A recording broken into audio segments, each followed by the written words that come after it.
L'épisode 42 de Le Clan est celui où Tian déclare enfin la guerre totale à Hulya. Aslan et Devin s'affrontent alors lors d'une partie de jeu de plateau, Aslan utilisant habilement la psychologie inversée pour tenter de convaincre Devin de ne pas partir définitivement, soulignant ainsi toute la tension persistante qui continue de peser sur leur relation. Un moment presque ludique en apparence, mais chargé d'une intention stratégique bien réelle de la part d'Aslan.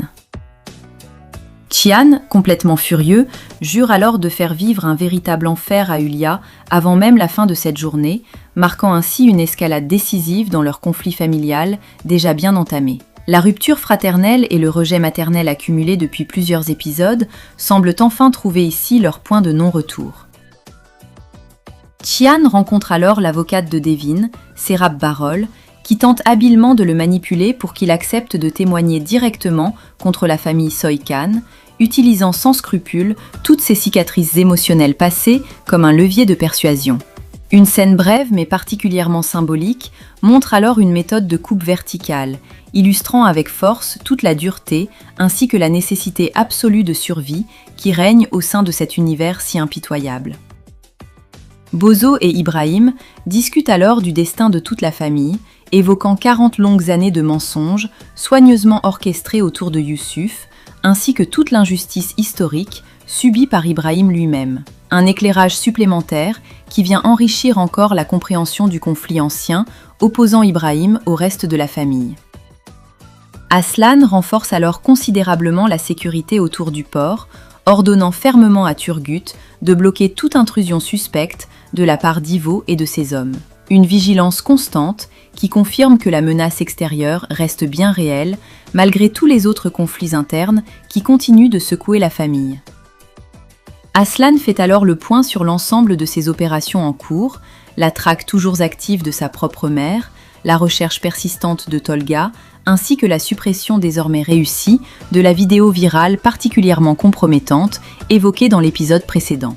Aslan et Devin rencontrent alors une petite fille nommée Julia, qui a fui le mariage de son propre frère par pure jalousie, après avoir volé au passage le voile de la mariée. Un moment de légèreté bienvenue, presque touchant, au cœur de tant de tensions accumulées entre Aslan et Devin. Aslan tente alors d'apaiser doucement cet enfant en utilisant une métaphore poétique autour du chocolat pour lui expliquer avec des mots simples toute la complexité des relations humaines et de l'amour en général. Un moment de tendresse inattendue qui vient révéler une facette plus douce et plus vulnérable d'Aslan.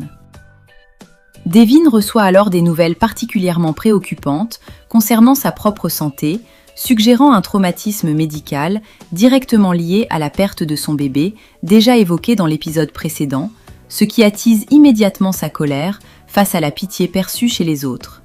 Leila découvre alors que sa propre mère, Hulya, a discrètement engagé des poursuites judiciaires pour lui retirer la garde de ses propres enfants, la dépeignant délibérément comme une mère instable et incapable. Une trahison supplémentaire particulièrement cruelle qui vient confirmer jusqu'où Hulya est prête à aller pour garder le contrôle absolu sur sa propre famille.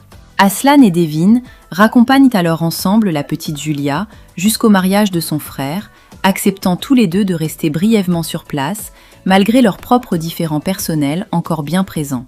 Hulya insiste alors fermement pour faire boire l'ensemble de ses invités, partageant avec une certaine ironie assumée son propre secret de longévité conjugale, forçant ainsi indirectement Aslan et Devin à participer activement à cette petite mascarade sociale. Lors de cette fête improvisée, une séquence de danse partagée vient alors souligner avec force toute la rupture de communication ainsi que le malaise profond qui continue de régner entre Aslan et Devin, incapables désormais de se regarder véritablement en face. Burak, l'ex-partenaire de Yağmur, surgit alors de façon inattendue pour tenter de la reconquérir de manière particulièrement agressive, créant instantanément une scène publique embarrassante pour tout le monde présent. Hulya monte alors sur scène pour prononcer un discours philanthropique dédié officiellement à la libération des femmes, contrastant violemment avec tout son comportement oppressif habituel envers sa propre fille Leila. Une hypocrisie flagrante qui vient confirmer une fois de plus le double discours permanent d'Hulya entre son image publique et ses actes réels en privé.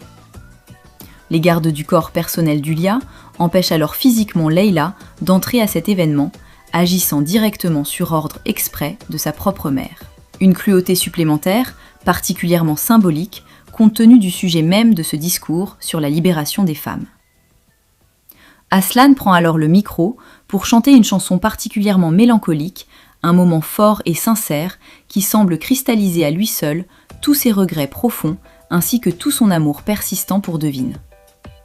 Hülya annonce alors une contribution financière massive, faite officiellement au nom de son défunt époux Youssouf, cherchant désespérément à redorer le blason de toute la famille devant l'élite sociale rassemblée ce soir-là. Leïla parvient alors, contre toute attente, à s'exprimer publiquement devant l'assemblée entière, dénonçant avec une émotion sincère toute l'emprise, la peur et le silence imposés par sa propre mère tout au long de sa vie entière. Un moment absolument cathartique qui vient enfin donner une voix publique à toute la souffrance accumulée de Leïla depuis le tout début de la série.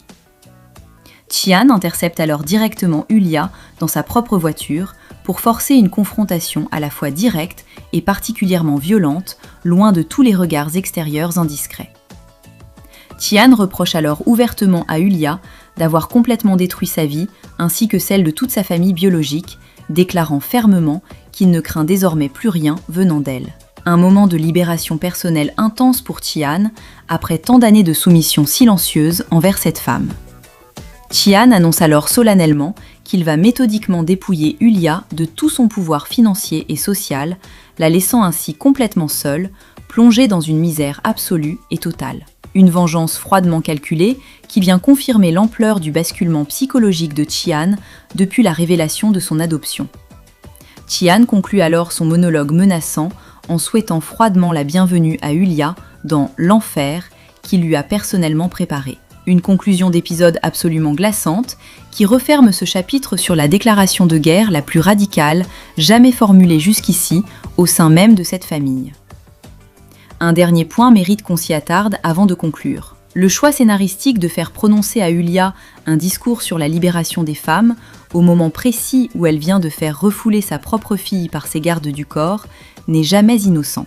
C'est peut-être la scène la plus révélatrice de tout l'épisode sur la vraie nature d'Hülya, une femme capable de défendre publiquement des valeurs qu'elle piétine allègrement en privé, sans la moindre once de contradiction apparente dans son propre esprit.